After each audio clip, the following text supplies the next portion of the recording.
कैसे हैं आप सारे लोग। उम्मीद करती हूँ कि आप लोग ठीक होंगे। हमने लास्ट वीडियो में बात की थी मैट्रिक्स मल्टीप्लिकेशन की। आज हम ये देखेंगे कि हम अपने मैट्रिक्स के ऊपर ऑपरेशंस करते हुए समटाइम उनको रीशेप करते हैं, ट्रांसपोज करते हैं।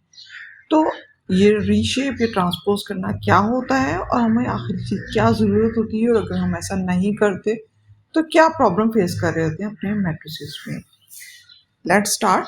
तो सबसे पहले ऐसा करते हैं कि एक अपने पास मैट्रिक्स बना लेते हैं और इसको कोई सा भी नाम रख लेते हैं। इन दिस केस सपोज करा टेंस रख दिया, टेंस 1, इसको इक्वल कर दिया। अब ये हमारे पास क्या हुआ 1 2 3 4 5 6। इसको ऐसा करते हैं कि देखते हैं कि इसकी क्या शेप बन रही है, देखने में किस तरह से नजर आ रहा है। क्या इसको शिफ्ट एंटर करते हैं, रन हो रहा है। और ये अगर आप शेप देखें तो ये कह रहे हैं 3/2 शेप है। ये हमारे पास टी एफ डॉट टेंसर है, डाटा टाइपिंग 32 है, नम पाई की अरे के अंदर ये टेंसर बना हुआ क्या। और हमें डेफिनेटली देख सकते हैं हमारे 3 रोज है, 1 2 पहली रो, 3 4 सेकेंड रो, और उसके बाद 5 6 हमारी थर्ड रो। ओके, और कॉलम हमारे पास 2 है, ये 1 3 5 का पहला कॉलम और 2 4 6 का दूसरा कॉलम, यानी 3/2 की इसकी टोटल शेप बन रही है हमारे पास। तो ऐसा करते हैं कि एक और भी हम बना लेते हैं ताकि हम इनको आपस में मल्टीप्लाई करा सकें। तो एक नीचे और हम बना लेते हैं यहाँ पे, उसका कुछ और नाम रख लेते हैं। सपोज इसका नाम हम टेंस 1 रखा था, इसका नाम हम टेंस 2 रख लेते हैं। और इनके टू सम यहाँ पे चेंज कर देते हैं कुछ नंबर्स को भी। जैसे वहाँ पे 1 2 3 4 रखे थे, तो यहाँ पे 11 12 इस तरह से कर लेते हैं, सबके साथ लिखा लेते हैं। ओके, तो अब हमारे पास ये दूसरा हमारे पास मैट्रिक्स बन गया जिसके अंदर वही शेप है, 3/2 का ही बनाया हुआ है, और उसके अंदर 11 12 13 14 हमने ये दे दिए। अब ऐसा करते हैं, इसको भी देख लेते हैं कि ये देखने में किस तरह से नज़र आ रहा है। क्या वही शेप है, वही चीज़ें हैं सारी। इसको रन करते हैं और देखते हैं, और ये हमारे पास रन हो के आया। 11 12 13 14 15 16 ये हमारा टोटल एलिमेंट्स हैं। इसकी शेप भी 3/2 है, और सेम बाकी वो टी आंसर है, डाटा टाइपिंग 32 है, और नम पाई ये अरे ये हमारे पास ठीक हो गया। अब हम इनको आपस में मल्टीप्लाई करने की कोशिश करते हैं, और मल्टीप्लाई करने के लिए हमारे पास @ का सिंबल होता है, अभी उसको यूज़ करते हैं। और उसको टेंस 1 हमारा हो गया और टेंस 2 हो गया। इन दोनों को अगर आप कहते हैं कि जी मल्टीप्लाई करते हैं, इसको रन करते हैं। ये क्या हुआ, ये तो कुछ एरर दे रहा है। और चलें इस एरर को रीड करते हैं, और जैसे मैंने आपको बताया था कि जो लास्ट वन होती है उसके पास जाके देखिए, आपको इजीली समझ आती है कि एरर आ क्या रहा है। तो वो कह रहे हैं जी मैट्रिक्स साइज जो है ना आपका इनकम्पैटिबल। इस बात का क्या मतलब हुआ, मैंने कहा कि आपकी जो मैट्रिक की साइजेज है ना, जो हमें मल्टीप्लाई करने के लिए जो रीज़न होती है हमारे पास कि जिस तरीके से मल्टीप्लाई करते हैं वो उसको सेटिस्फाई नहीं कर पाता। ये आपका अगर ये वाला मैट्रिक्स बना हुआ है, तो मे बी ये जो हम सिंबल वाला यूज़ करें, मे बी ये ठीक ना हो। तो हम ऐसा करते हैं, जो हमारे पास दूसरा फंक्शन बना हुआ मौजूद होता है tf.मैटमल का, हम उसको यूज़ करके देख लेते हैं कि मैटमल के अब मे बी वो फंक्शन हमारा काम कर जाए। तो ऐसा करते हैं कि यहाँ पे इसको कहते हैं कि हमें टेंस 1 कोमा और टेंस 2 इसको आपस में हमें मल्टीप्लाई करना। ओके, लेट्स सी कि ये हमारा काम होता है या नहीं। रन हो रहा है और इसने भी एरर दिया। इससे एरर को चेक करते हैं कि ये क्या कहता है। Let's read it, matrix size incompatible. Same वही बात, यानी हमने @ सिंबल के साथ किया, जो पाइथन का जो है सिंबल उसके साथ किया, तब भी हमारे पास वही चीज़ आई है। और अगर हमने जो है फंक्शन अपना यूज़ किया है टेंसरफ्लो का, तो भी हमारे पास वही आ रहा है। तो आखिर ये क्या वजह है, हमारे पास मैट्रिक्स का साइज़ क्या है 3/2, दूसरे का साइज़ क्या है 3/2, दोनों सेम के हैं, तो फिर क्या प्रॉब्लम है। चलें इसको देखने की कोशिश करते हैं कि ये हमारे पास क्या प्रॉब्लम आ रही है। अब यही वाले मैट्रिक्स हमारे पास इस दो सामने पड़े हुए हैं। एक है 1 2 3 4 और 3 2, और दूसरा है 2 4 2 3। हम इनको आपस में मल्टीप्लाई कराना चाहते हैं। अब पहले वाले में हमारे पास कितनी रोज हैं, ये पहली 1 2 की पहली रो, 3 4 सेकेंड रो, 3 2 थर्ड रो, यानी 3 रोज। हमने यहाँ पे 3 लिख दिया। मल्टीप्लाई कॉलम कितने, 1 3 3 पहला कॉलम, 2 4 2 दूसरा कॉलम, ठीक है, मल्टीप्लाई बाय 3, यानी 3/2 का मैट्रिक्स है। दूसरे को देखते हैं, एक रो दूसरी रो, यानी 2/4 की पहली रो ना, 2/3 की सेकंड रो, 2 रोज हो गई। कॉलम कितने हो गए, 2/2 का पहला कॉलम, 4/3 का सेकंड कॉलम, 2/2। अच्छा, अब यहाँ पे हम वर्ड यूज करते हैं, ये इनर, ये 2/2 ये हम इनर मैच है, और ये 3/2 ये आउटर मैच है, यानी पहले वाले का कॉलम और दूसरे की रोज सेम होनी मस्ट है मल्टीप्लाई होने के लिए। इनर मैच होना मस्ट होता है, ये रूल है मैट्रिक्स की मल्टीप्लिकेशन का। और जो आउटपुट आता है, ये जो बाहर वाले हैं ना, जो यानी फर्स्ट वन का रो और इसका कॉलम, इन दोनों का मल्टीपल जो होता है ना, जैसे 3 2/6 है यहाँ पे, तो टोटल 6 आउटपुट में हमें नंबर मिलेंगे यहाँ पे जब ये मल्टीप्लाई होगा हमारा मैट्रिक्स। ओके, मैं दोबारा इसको कह रही हूँ कि जब हमारे पास दो मैट्रिक्स होते हैं, हम कंपैटिबिलिटी, वो जो कह रहा था ना कि साइज इनकम्पैटिबल है, वो ये कहने की कोशिश कर रहा है कि आपके पास ये जो बना हुआ है उसकी इनर कंपैटिबिलिटी नहीं है, यानी जो इनर मैच होना यहाँ पे हमारे पास मस्ट भी होता है कि फर्स्ट वन के कॉलम और सेकंड की रो यहाँ पे सेम नंबर होना चाहिए हमारे पास। कंपैटिबल तब होता है, तब मल्टीप्लिकेशन हमारे पास हो सकती है। ठीक है, अब जैसे यहाँ पे क्या है, एक रो है, ठीक है, और यहाँ पे कॉलम कितने हैं, 2 कॉलम है, यानी हम इसको क्या कह सकते हैं कि 1 रो है और कॉलम 2 है, 1/2 और जो है 2/2, तो ये कंपैटिबल है, तो ये हमें आराम से हो जाएगा। जबकि इस केस में हमारे पास जो है ये कंपैटिबल है, ये आराम से हो जाएगा। हम जो वहाँ पे करने की कोशिश कर रहे थे वो हमारा 3/2 और 3/2 था, तो अगर मैं यहाँ पे 3 मेंशन करती हूँ तो 3/2 सेम नहीं है, चेंज हो गया, यानी तो इस वजह से हम ये हमारे लिए पॉसिबल नहीं होता कि इसकी मल्टीप्लिकेशन हो सके।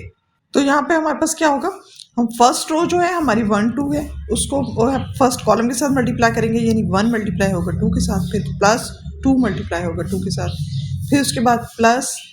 अब प्रॉब्लम क्या है कि हमें यहाँ पे 3 और 4 भी सपोज हमारे पास लिखे हुए हैं, हम सपोज कर लेते हैं, हमने यहाँ पे मेंशन कर दिया, हमारा ये 3/2 के दोनों मैट्रिक्सेस हो गए। ठीक है, तो अब अगर 1/2 मल्टीप्लाई, हमारा 1 मल्टीप्लाई होगा 2 के साथ, प्लस 2 मल्टीप्लाई होगा 4 के साथ।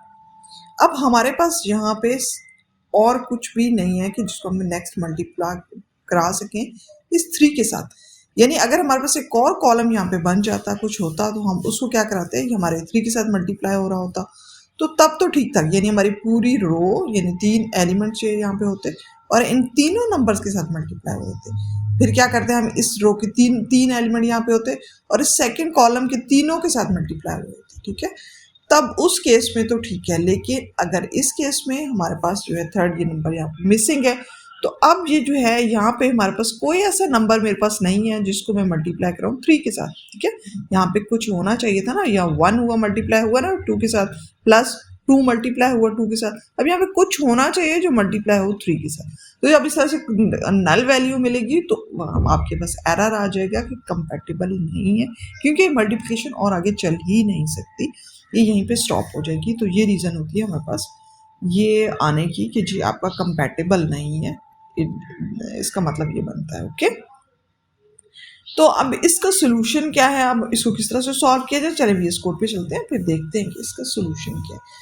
तो अब जो हम बात करने वाले थे, आज हम कह रहे थे कि जी हम बात करें आज के रीशेप और ट्रांसपोज के बारे में कुछ बात करने वाले हैं। तो यहाँ पे हमारा हल जो होता है ना, ये इसी में है कि हमें यहाँ पे 2 काम कर सकते हैं, या तो हम इसको ट्रांसपोज कर लें या हम इसको रीशेप कर लें। तो ऐसा करते हैं कि बारी बारी दोनों कामों को करके देखते हैं और देखते हैं कि इन दोनों के बीच में मेनली डिफरेंस क्या होता है। टेंस 1 को हम जो है टेंस 2 के साथ क्या कराने वाले हैं, मल्टीप्लाई कराने वाले हैं। तो हम ऐसा करते हैं कि एक, जैसे हमारे पास फर्स्ट है ना 3/2 का और दूसरा भी 3/2 का, अब दूसरे को हम अगर 2/3 करें तो हमारे पास वो हो जाएगी, सही हो जाएगा। ठीक है, मैं आपको दिखा दूँ, बल्कि ऐसा अभी रन करके दिखाएंगे ना तो फिर मैं आपको क्लियर कर दूँगी। ठीक है, तो टेंस 1 हमारा क्या, टी एफ डॉट, हम ऐसा करते हैं कि इसको कहते हैं कि हमें ना रीशेप कराना है। ओके, हम रीशेप का कीवर्ड यूज़ करेंगे, रीशेप हमारा एक मेथड है, इसलिए उसके पैरेंथेसिस यूज़ करेंगे। अब इसके अंदर हम, वो पूछेगा भाई किसको रीशेप कराना चाह रहे हो, तो हम कहेंगे जी हम ऐसा करेंगे जी, हम टेंस 2 जो था हमारा उसको रीशेप कराना चाह रहे हैं। वो कहेंगे अच्छा जी बताओ जरा मुझे शेप कौन सी देनी है, तो हम कहेंगे कि शेप हमारी इक्वल कर दो हमें शेप ये करानी है कि हम 2/3 उसको करना चाह रहे हैं, तो कहेगा ठीक है इट्स ओके, जो कुछ कराना है यहाँ पे जी मेंशन कर दे।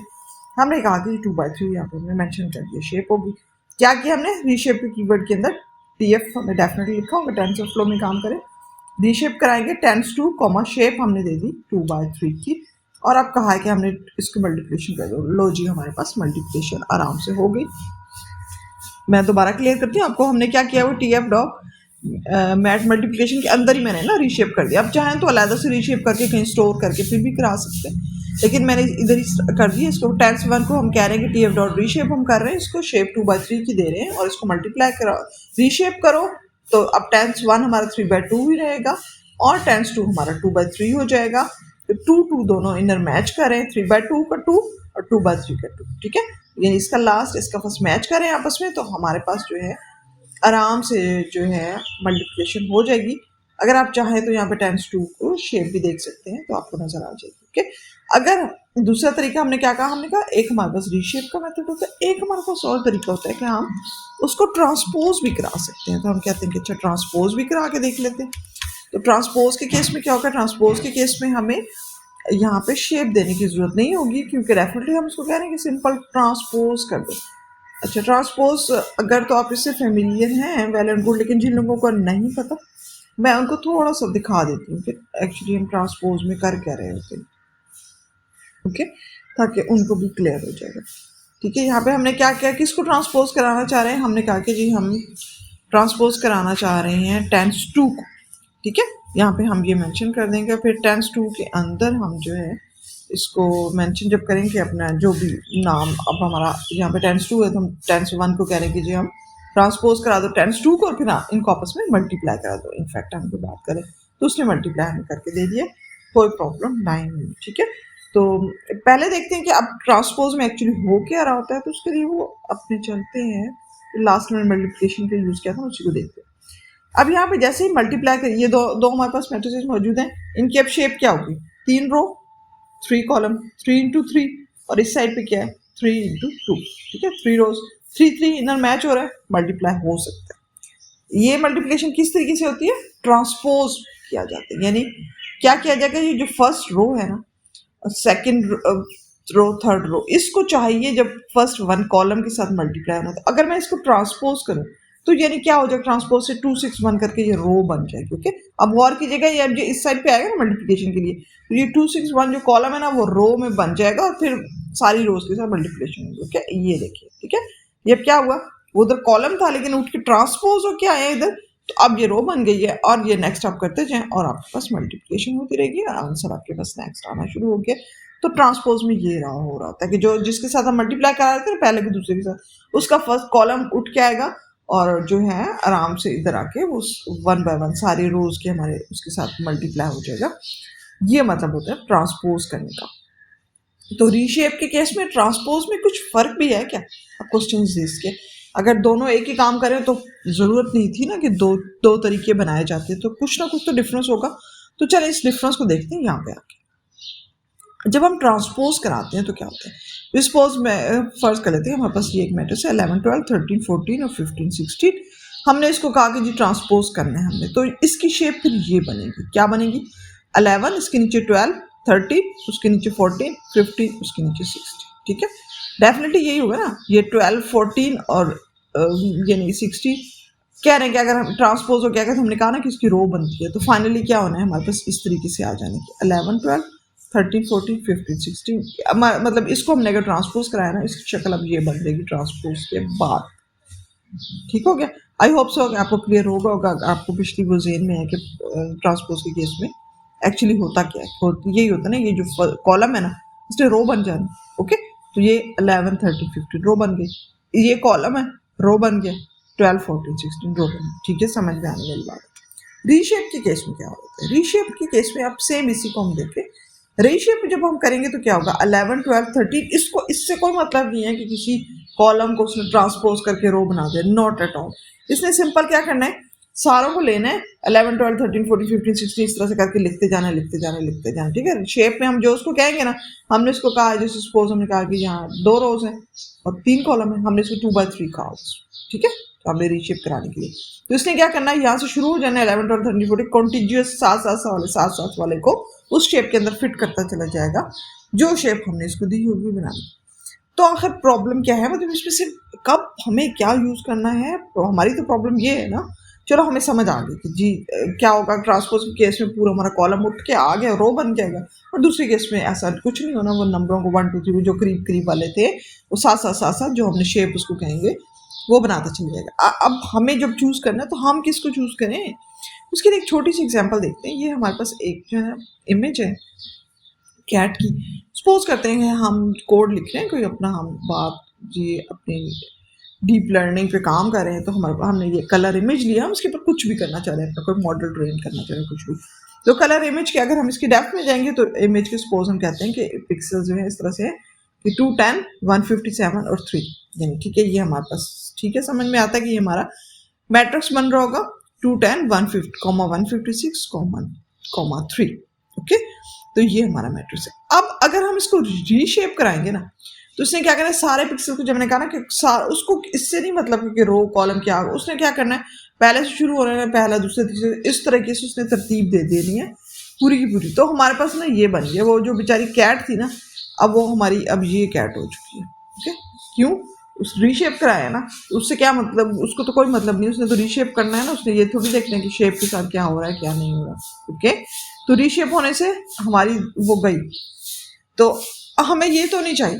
ठीक है, तो इस तरह से जब हम इमेजेस पे काम करेंगे ना डीप लर्निंग में, हमें ज़रूरत नहीं है वहाँ पे हम इस तरीके से रीशेप करें। मैट्रिसेस में हम मल्टीप्लिकेशन कर रहे हैं कुछ, वहाँ पे हमें ज़रूरत पड़ती है और रीशेप कराते हैं और बहुत दफ़ा कराते हैं और बहुत काम भी आता है हमारा। लेकिन इन दिस केस हम इस तरह के पर्टिकुलर जब हमारे पास सिचुएशन है, फिर आप देख लें कि पिक्सल्स का हाल क्या हो जाएगा, वो कुछ नहीं बचता हमारे पास। तो अगर ट्रांसपोज कराएंगे तो क्या होगा, अगर ट्रांसपोज कराएंगे ना बस ये यूँ, जैसे हम रोटेट नहीं करा रहे थे किसी इमेज को, ये यूँ हो गया बस ट्रांसपोज। ओके, तो ये तो बहुत ईजी है ना, अगर ट्रांसपोज कराया है, अगर हमने पिक्सल्स को यूँ कराया, मल्टीप्लिकेशन कराना चाहिए वट एवर सो जो भी फंक्शन कराना चाहिए तो उसके हो जाएगा। लेकिन ओरिजिनल हमारे इमेज को कोई फर्क नहीं पड़ने वाला। ठीक है, हम उसको इस नज़र से देख रहे हैं, इधर से घुमा के देख रहे हैं, उस से करें, लेकिन एक्चुअली जो उसके इनर एलिमेंट्स हैं जो है उसको कुछ भी नहीं फर्क पड़ा। ठीक है, तो हम एक्चुअली ये चाहते होते हैं जब, तो हम ऐसा करते हैं वहाँ पे हम ट्रांसपोज कराते हैं, और अगर हमने मल्टीप्लिकेशन सिंबल करानी थी वर्टिस की तो वहाँ पे हम रीशेप करा देते हैं। आई होप सो कि आपको ये समझ आ गई होगी।